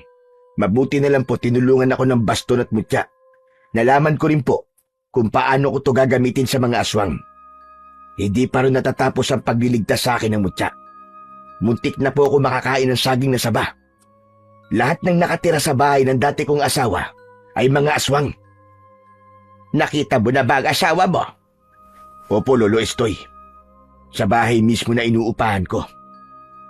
Alam ko po na dating bahay yun ng mga magulang ng asawa ko. Kaya nga po nagulat ako at iba nang nakatira doon. Eh, kumusta naman ang asawa mo? Hindi po siya ayos, Lolo Estoy. Nasa panganib po ang asawa ko. Hindi na po niya ako nakikilala. Nagkita kami kagabi, pero hindi niya ako pinansin. At iba na po ang pangalan niya. Hindi na siya si Ivana, kundi siya na po si Sabel. Sinasabi ko na nga ba't nakakuha na sila ng alay na pagtataniman nila ng binhi para sa nalalapit na piyesta. Teka, sandali lang po, Lolo Estoy. Pagtataniman nila ng binhi ang asawa ko. Hindi po bukid ang asawa ko. Ang hina naman ang isip mo. Alam mo na yon kung ano ang ibig kong sabihin. Ang binhi na tinutukoy ko ay anak. Isang alay ang asawa mo para gawing palahian ng mga aswang na malik. Sa pamamagitan ni Ivana, magpaparami sila ng lahi. Bukod pa sa paggawa ng aswang ng kanilang pinuno. Ibig niyo pong sabihin nasa panganib po ang buhay ng asawa ko. Oo, dahil magpaparami sila ng lahi sa pamamagitan ng asawa mo, Harabas. Magsasagawa sila ng ritual na gaganapin sa araw mismo ng piyesta ng kulay pulang bilog na buwan. Ang pinuno ng mga aswang na tumangay sa asawa mo ang gumagawa ng mga aswang na malik dahil naniniwala sila na ang paglakas ng kanilang kapangyarihan ay sa pamamagitan ng kanilang magiging anak na gagawin sa pagbilog ng kulay pulang buwan o pista ng mga aswang. Ano pong klaseng nilalang ang mga aswang na malik? Sila ang mga aswang nakahawig ng kahoy. Kasing kapal ng balat ng kalabaw ang kanilang balat. Mga alagad sila ng pinuno ng aswang na siyang lumikha sa kanila para maging isang ganap na halimaw. Parang may mabigat na bato ang dumagan sa dibdib ni Harabas nang marinig ang sinabi ng matanda. Bigla siyang kinilabutan at nag-alala na baka tuluyan ng mapahamak ang kanyang asawa. Bakit pa niya hihintayin ng pista kung pwede naman niyang itakas na si Ivana? Alam ko ang tumatakbo sa isip mo, Harabas. Balak mong itakas ang asawa mo. Hindi yon magiging ganong kadali. Hindi na siya ang asawa mo. Isa na siyang aswang na malik dahil nasa ilalim na siya ng itim na kapangyarihan ng hipnotismo at gayuma. Sa madaling salita, hindi mo siya maaaring ilayo sa pinuno ng mga aswang hanggat hindi nagpapakita ang pulang buwan. Yun ang palatandaan ng kanilang pag-iisang dibdib at pagsasanib ng kanilang katawan. Asawa ko siya, Lolo Estoy. Hindi siya magiging asawa ni Tungtong Sahur. At hindi po ako makakapayag na gawin nila kay Ivana ang kahalayan na yun. Kailangan mong iligtas si Ivana sa araw ng pista. Saka mo lang mababawi ang katawan ng asawa mo na binalutan ng itim na kapangyarihan. Paano ko po maaalis ang itim na kapangyarihang bumabalot sa pagkatao ng asawa ko kung ang mutya na nasa kamay ko ay kontra sa kanya? Tulungan niyo po ako, Lolo Estoy. Hindi ko po kakayaning mapahamak ang asawa ko. Hindi ba tinutulungan na kita, Harabas? May paraan kung paano siya maililigtas gamit ang mutya. Hihigupin ito ang itim na kapangyarihang bumabalot sa katawan ng asawa mo. Pero kailangang may gawin ka para tuluyang mabawi siya. Gamit ang pagmamahal mo sa kanya. Ano pong ibig niyo sabihin, Lolo Estoy? Maililigtas ng mutya ang asawa mo si Ivana. Mawawala ang gayuma niya sa katawan kapag nagawa mo ang paraan na sinasabi ko. Paano po, Lolo Estoy? Dapat mo siyang hampasin ng baston sabay taas na mutya sa ere. Pero kailangan mong mahalikan siya sa labi habang nakataas sa mutya. Sa ganung paraan, mawawala ang hipnotismo, gayuma at itim na kapangyarihang bumabalot sa katawan niya. Hihigupin yun ng mutya. Kapag nagawa mo yon, maaalala niya ang halik mo at muli siyang magbabalik sa katinuan dahil sa iyong pagmamahal. Makikilala ka niya at maaalala niya ang nakaraan. Pero kailangan magawa mo yon sa araw mismo ng pagbilog ng kulay pulang buwan. Kung ganun po, ay kailangan ko pang maghintay ng 4 na araw. Oo, konting tiis lamang. Bantayan mo ang kanilang mga kilos. Mas lalong hindi mapakali si Harabas nang malaman na ang kanyang asawa ay nasa bingit ng kamatayan. Gusto niyang pagsisihan kung bakit ngayon lang siya gumawa ng paraan para sundan ang asawa. Kumain muna siya sa bahay ng matanda upang hindi siya makakain ng pagkain na inihahain sa kanya ng mag-asawa. Habang kumakain ay pinag-iisipan nilang dalawa kung paano niyang maililigtas si Ivana. Pagkatapos nilang magplano ni Lolo Estoy at makapag-usap ay nagpasya ng umuwi si Harabas. Pagkalipas ng ilang minuto ay narating niya ang bahay ni Mang Bartolo. Bago siya pumasok sa loob ng bahay ay sinigurado niyang hindi mahahalata ng mga ito ang galit na nararamdaman niya sa kanyang dibdib. Nakita niya si Mang Bartolo. Papalapit ito sa kanya. Kumusta, Harabas? Nahanap mo ba ang bahay ni Ivana? Hindi po, Mang Bartolo. Baka nakaalis na po sila ng baryo eh. Habang nagsasalita si Harabas, ay hinanap ng kanyang paningin ang kanyang asawa na si Ivana. Dismayado siyang hindi nakita ang asawa, kaya muli siyang nagsalita. Sige po, Mang Bartolo. Magpapahinga na po muna ako. Napagod ako sa matagal na paglalakad. Hindi ka ba muna kakain? Tapos na ho akong kumain, Mang Bartolo. Nagkita po kami ng kaibigan kong si Ruel na nakatira dyan lang po sa unahan ng tindahan. Nakakatuwa nga po eh. At dito pa kami nagkita. Pagsisinungaling ni Harabas para mas kapanipaniwala ang kanyang dahilan at makaiwas sa pagkain na inaalok sa kanya nito. Maya-maya pa ay tinalikuran niya na si Mang Bartolo at pumasok na siya sa loob ng kanyang silid na inuupahan. Pagpasok niya sa kwarto ay matyaga siyang naghintay ng pagdilim ng paligid.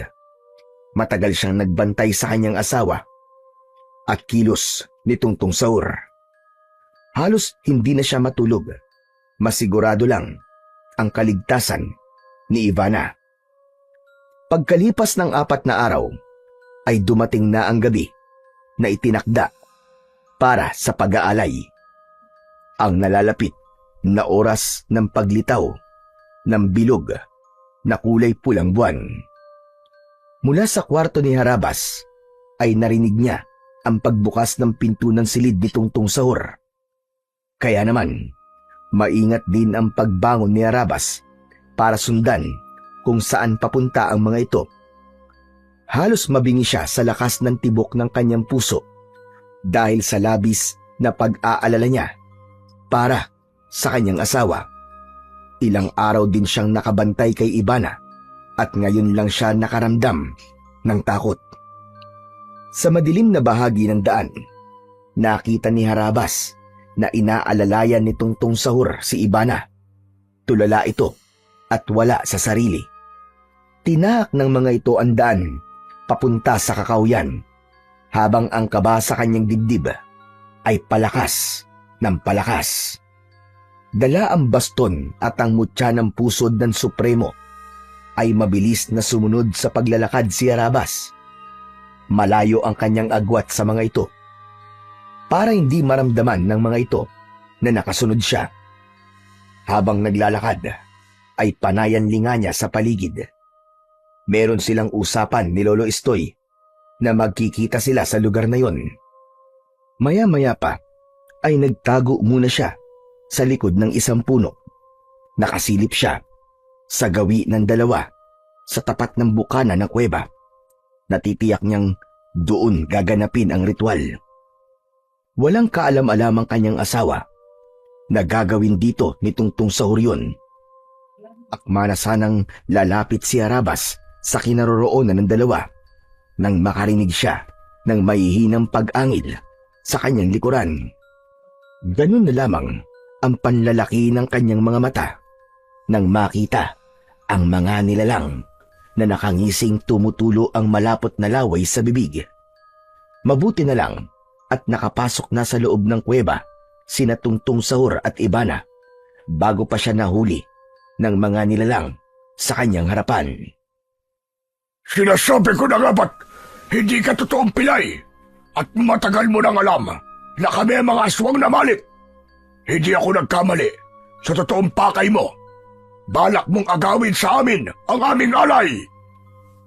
Hindi ko aagawin sa inyo ang alay nyo, kundi kukunin ko siya dahil asawa ko siya.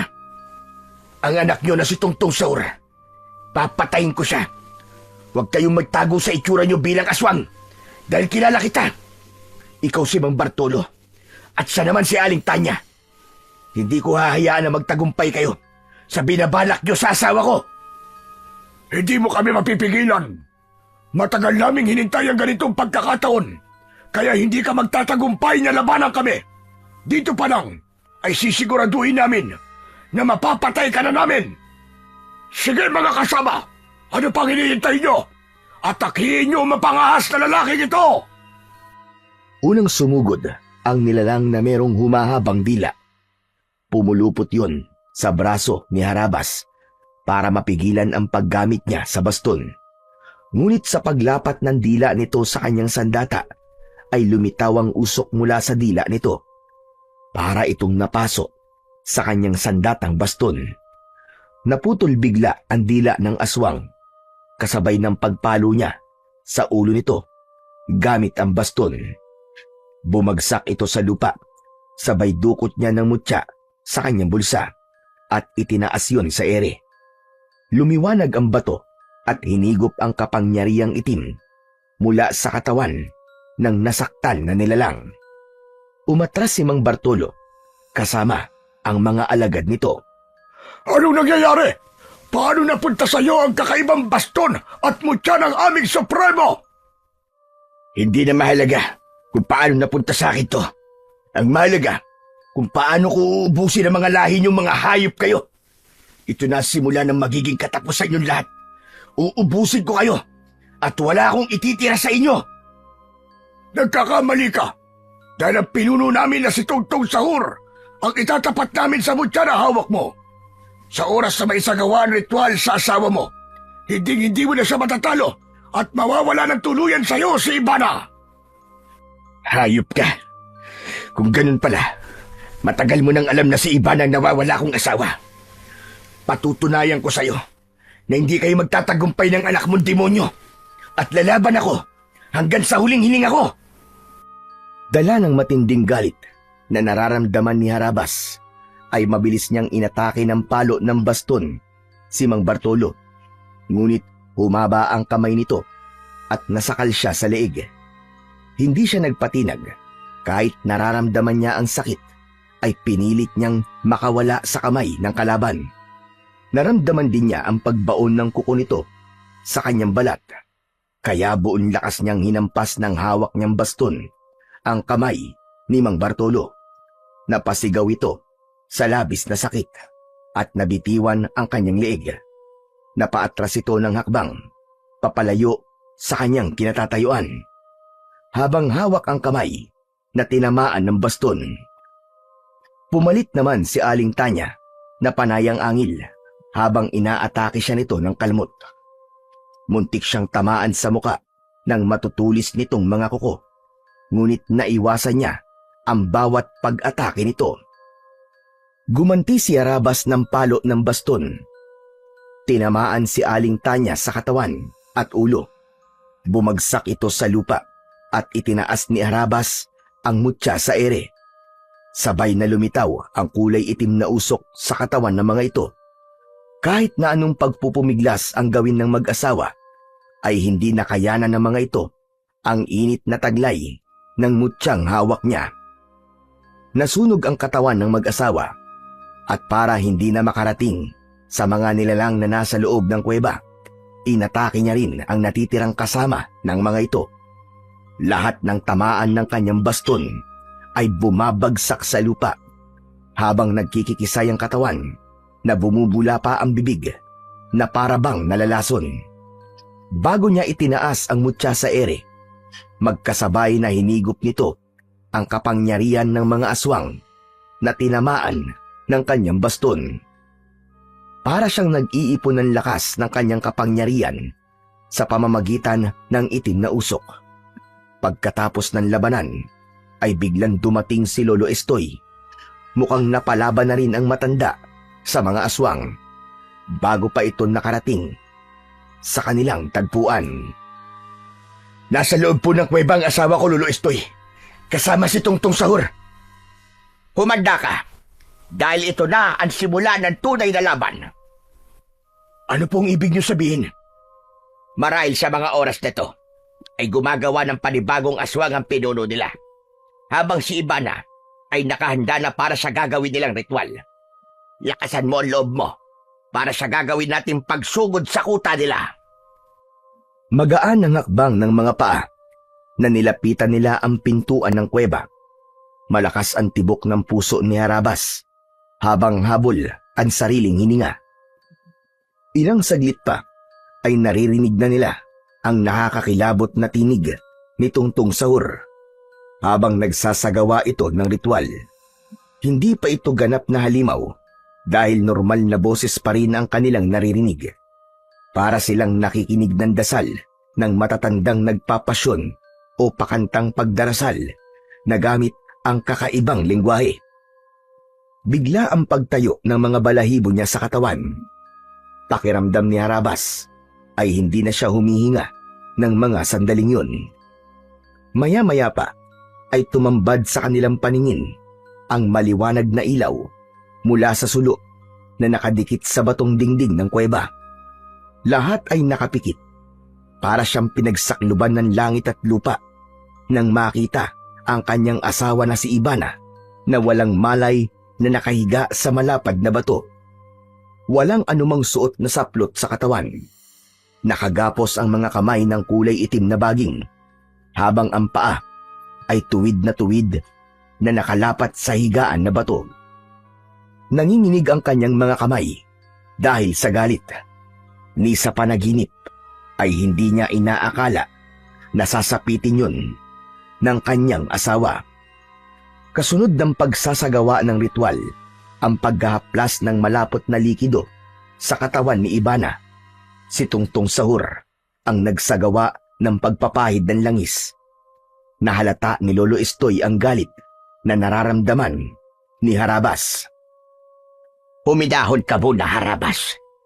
Hindi na sila aabot sa pagsasagawa ng ritual.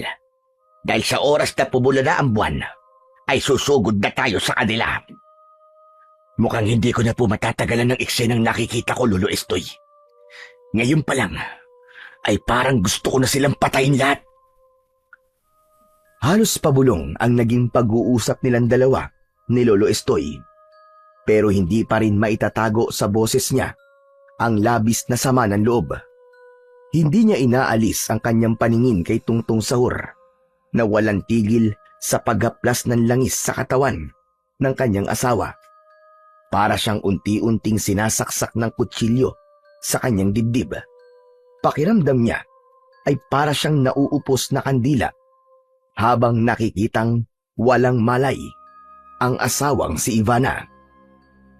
Mahal na Panginoon ng dilim, dinggin mo ang aking panalangin. Nasa harapan mo ang aking alay. Isang pagpapakita ng katapatan sa iyo. Pakinggan mo at pagmasdan mo kung paano ko sa iyo ihaharap ang babaeng itinakda para magdala sa aking binhi. Napaangat sa pagkakaupo si Harabas. Gusto niya nang tapusin ang laban at patayin ang pinuno ng mga aswang. Anong ginagawa mo, Harabas? Baka makita niya tayo. Hintayin na muna natin na pumula ang buwan. Ilang minuto na lang. Hindi po ako mananahimik lang dito, Lolo Estoy. Habang pinapanood ang ginagawa niya sa asawa ko, ako mismo ang papatay sa kanya. Gamitin mo ang isip mo, Harabas. Masisira ang mga plano natin kapag nagising si Ibana na hindi pa pumupula ang buwan at hindi natatapos ang ritual ng pag-aalay. Hinding-hindi mo na siya mababawi kahit kailan. habang buhay na siyang magiging aswang at magdadala ng anak ng halimaw sa kanyang sinapupunan. Kaya makinig ka sa akin. Pero, Lolo Estoy, baka saktan nila ang asawa ko. Magtiwala ka sa akin. Nangyari na rin ito sa anak ko noon. Kaya alam ko ang ginagawa ko. Hindi na nagpumilit pa si Harabas. Nakuyom na lamang niya ang kanyang kamao habang nakatingin sa ginagawa ng pinuno ng mga aswang na si Tungtong Sahur. Maya-maya pa ay unti-unti nang nagbago ang anyo ng pinuno ng mga aswang na si Tungtong Sahur. Mula sa pagiging tao ay nagbago na ang itsura ng balat nito. Naging balat ng kahoy, magaspang, ngunit matingkad dahil sa langis na inihaplas nito sa kanyang katawan. Humaba ang tenga nito na lampas sa makintab nitong ulo. Mapupula ang mga mata na tila ba nagbabagang apoy. Ang mga kuko sa daliri ay humaba na kasing talas ng kutsilyo. Tinubuan ng pangil si Tungtong Sahur. Kasabay ng mga alagad nitong nakayuko. Ganun na lamang ang panlalaki ng kanyang mga mata. Nang makita niya si Ruel, isa sa mga aswang na nakatayo sa tabi ni Ivana. Tulala at wala sa sarili. Iba na rin ang itsura nito kasama ng kapatid at pamilya ng nobyo ng kapatid nito. Nakilala rin ito ni Lolo Estoy, kaya bumukas sa mukha ng matanda ang lungkot. Hindi na siya mababawi at maliligtas ng mutya mo, Harabas. Si Ivana lang ang kayang iligtas ng bato dahil siya ang matagal mong nakasama. Si Ruel, magiging bahagi na siya ng kasamaan ng aswang. Kung may magagawa po ko para mailigtas si Ruel, Lolo Estoy, ay gagawin ko. Susubukan kong iligtas siya. Dahil isa siyang mabuting tao. Hindi niya dapat sapitin ito. Hindi ako sigurado. Ngunit isa lang talaga ang alam kong maililigtas ng mutya. Si Ivana lang dahil siya ang asawa mo. Magsasalita pa sana si Harabas nang marinig nila ang muling pag-alingaw-ngaw ng boses ni Tungtong Sahur. Naaamoy ko na ang pagsilip ng pulang buwan. Subalit nararamdaman ko na merong kakaibang nilalang sa paligid natin.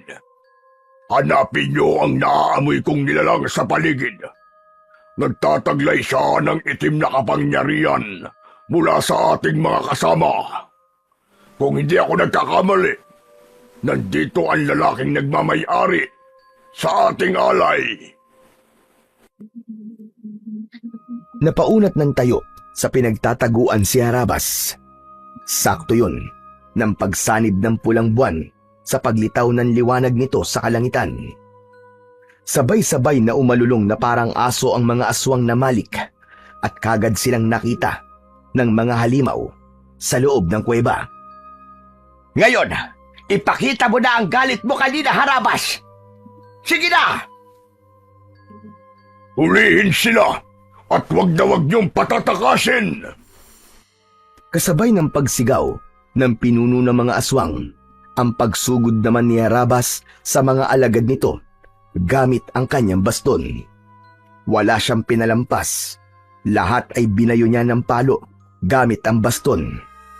Sa lakas ng epekto ng kanyang sandata sa mga ito, ay bumagsak ang mga ito sa sahig ng kuweba.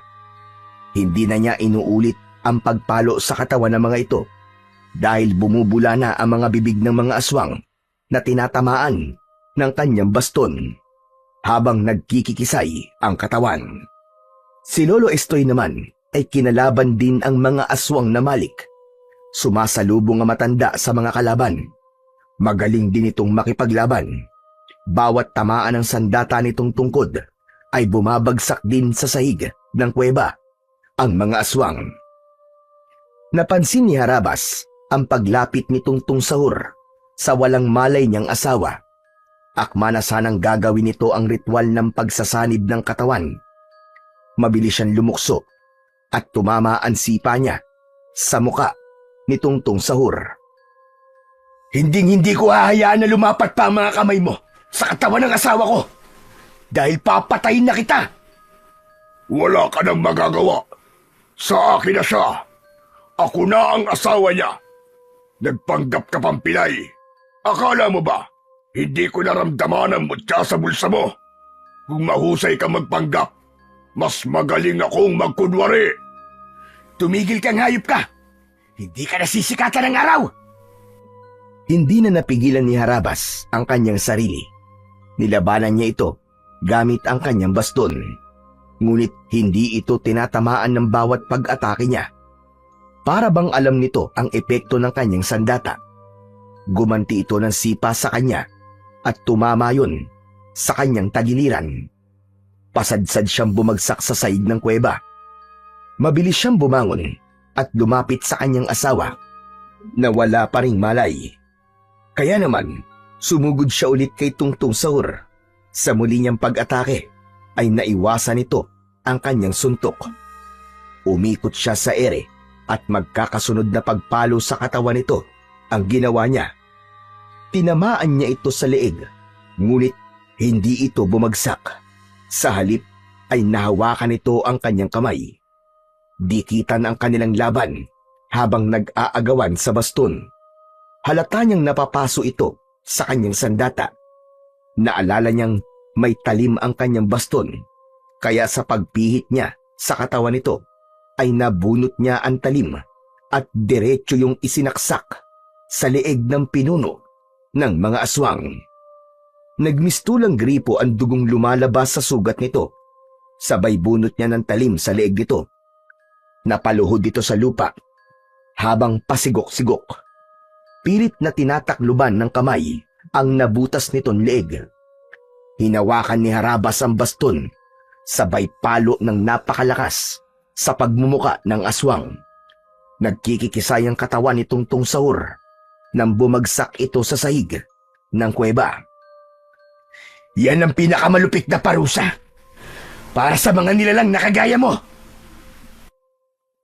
Inilabas ni Harabas ang mutya ng pusod ng supremo ng mga aswang, saka itinaas sa ere. Lahat ng mga nakahandusay sa sahig ng kuweba na tinamaan ng kanyang baston ay nahigop ang itim na usok sa katawan ng mga ito. Kasabay ng pagliyab ng katawan ng mga aswang, akma na sanang haharap si Harabas sa gawin ng matanda nang bigla niyang naramdaman sa kanyang leeg ang malakas na kamay ni Ivana. Nagkamalay na ito. Mapupula ang mga mata nito, habang si Lolo Estoy naman ay nagulat din sa ginawa ni Ivana. Pigil ng matanda ang nagwawalang aswang na si Ruel. Balak nilang iligtas pa rin si Ruel.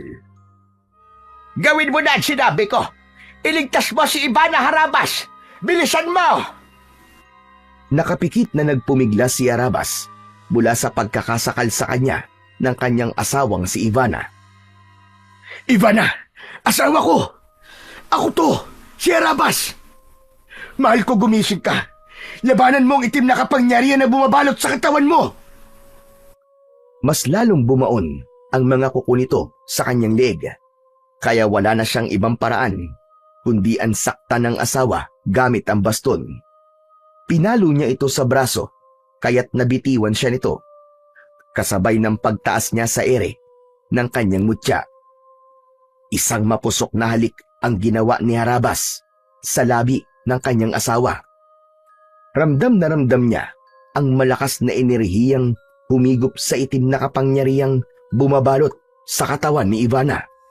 Kasunod ng isang mahigpit na yakap. Huminga ng malalim si Ivana hanggang sa nawalan ito ng lakas na napaupo sa kanyang harapan. Dali-daling hinubad ni Harabas ang suot niyang damit at isinuot yun sa hubad na katawan ng kanyang asawa. Nawala na ang bakas ng pagiging aswang nito at bumalik na ang dating kulay ng mga mata nito. Diyos ko, salamat! Ligtas na ang asawa ko! Mahigpit at punong-puno ng pagmamahal na niyakap ni Harabas ang kanyang asawa. Tinawag nito ang pangalan niya. Nakilala siya nito at gumanti rin ng yakap sa kanya.